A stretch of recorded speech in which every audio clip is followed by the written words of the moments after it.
For those who have experienced the loss of a loved one, those last weeks and days were made easier by people who cared. End-of-life care takes a special type of person, and Hospice Partners of the Central Coast is there to provide comprehensive care at this most fragile time of life. Formed in 1998, Hospice Partners of the Central Coast serves more than 1,000 patients a year, from North County to Lompoc. Their mission is to provide end-of-life care, emphasizing life, choice, and dignity in partnership with patients, families, and the community. We come in with no agenda. We come in as a team, and there is a huge group of people who can come in and provide as much support or as little support. I sort of see it as a bus, and patient and family are the drivers of that bus, and that door gets to open and shut, and they can let everybody on the bus, or they can just let a couple of us on. Hospice Partners comes alongside the whole family. We have 5 full-time counselors who see our families after the death. They meet with them in places like this room, or perhaps their homes, or in one of our branch offices. We have rooms like this in each branch. The organization's staff includes a wide variety of professionals, each meeting distinct needs of the patients and families. Their team includes physicians, registered nurses, medical social workers, home health aides, dietitians, bereavement counselors, therapists, spiritual counselors, and therapeutic musicians, as well as fully trained volunteers. Hospice Partners treats every patient with unique value. People think that you come onto a hospice program and you give up, and that hospice is going to make you go to sleep because they're going to give you so much drug. And that's not what we do. We go in, each case is individual, and we ask patients and families, what do you want to do for the rest of your life? And sometimes they will say things that floor us. I want to go to New York and take in a Broadway play. Okay, let's see if we can make that happen. And we did for one fellow. He got to Broadway with his wife in the last weeks of his life, and he took in 3 Broadway plays. In a recent survey of the families it has served, 100% reported the patient was always treated with respect, and 100% reported that they would recommend Hospice Partners to others. We can help everybody be comfortable with the fact that Grandma's dying, and it's not awful. And it doesn't have to be ugly, and it doesn't have to be dramatic. It can be very beautiful. Hospice Partners of the Central Coast, this year's recipient of the Central Coast Community Impact Award for Outstanding Nonprofit Organization of the Year.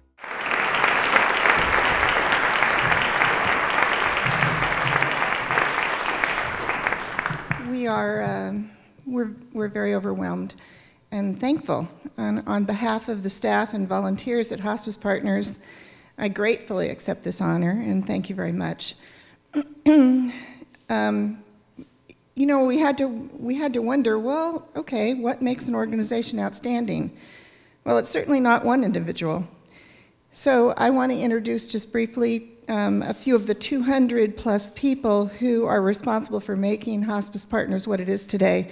So if you would just stand as I say your name really quickly. We have representatives from our board: Dodie Williams, Christy Jenkins, Ira Alpert, and Dr. Gary Harkins.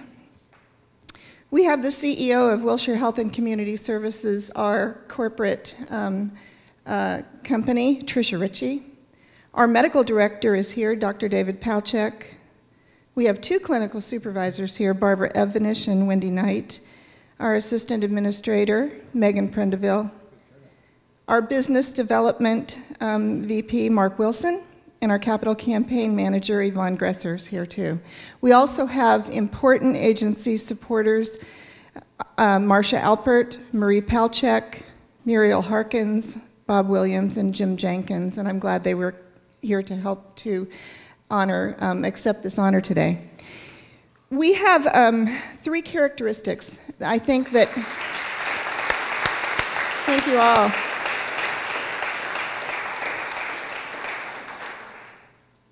that make us, three characteristics that I think help us be an outstanding organization. First of all, unwavering ethical practices, and that has to be the guiding principle for all the decisions and actions we make. And we feel like if we do it right the first time, then we can't go wrong. And it doesn't mean we don't make mistakes, but when we do, we own them, we face them with square shoulders, we learn from them, we try and fix them, and we endeavor not to repeat them.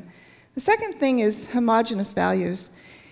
And it's across the organization. So we try to find board members and staff and volunteers who embrace the same values that our company holds dear. And things like ethical behavior and respect and honesty and integrity, collaboration. We can train and teach end-of-life care, but we can't teach ethics, or can't teach values, I'm sorry. And lastly, partnering and collaboration. Our name says it, but our mission statement says it even better. We partner with patients and families and with the community at large. We can't and don't try to do our service alone. Our partners are many because we believe partnering is the most efficient and effective way to work.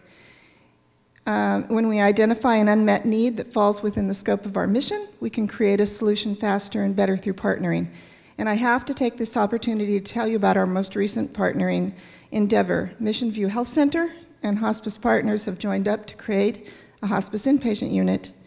San Luis Obispo has needed this unit for many years, but the costs have been prohibitive. So, had we not partnered for the project, we would wait at least another 5 years and probably spend 6 times more money. But by partnering, we will be ready to accept our first patient in February of 2011. Isn't that great? I'm so proud. So while those 3 things sound really too simple, they're not easy, but they are pretty simple. We're proud to say that those simple things have worked really well for us. We are really proud to serve this community, and we look forward to serving it for years and years to come, and we thank you once again so much for the recognition. Thank you. Delighted to be here tonight. I tell you, this has been a very inspirational gathering. I love the music, the creativity, and the rhythm, and the melody, and the harmonies. My hat's off to those wonderful musicians. I really enjoyed that. The tremendous board that Jim Deaney identified. Well, what a strong organization. And of course, government can do only so much. At the end of the day, it's community that really matters. And the fact that your organization has stepped up and touched so many lives and does so each and every year, and not just those in that difficult time of passage, which you can help turn into a blessing, but also not only for those individuals, but their family. The state of California would like to thank you and recognize your wonderful organization with this resolution.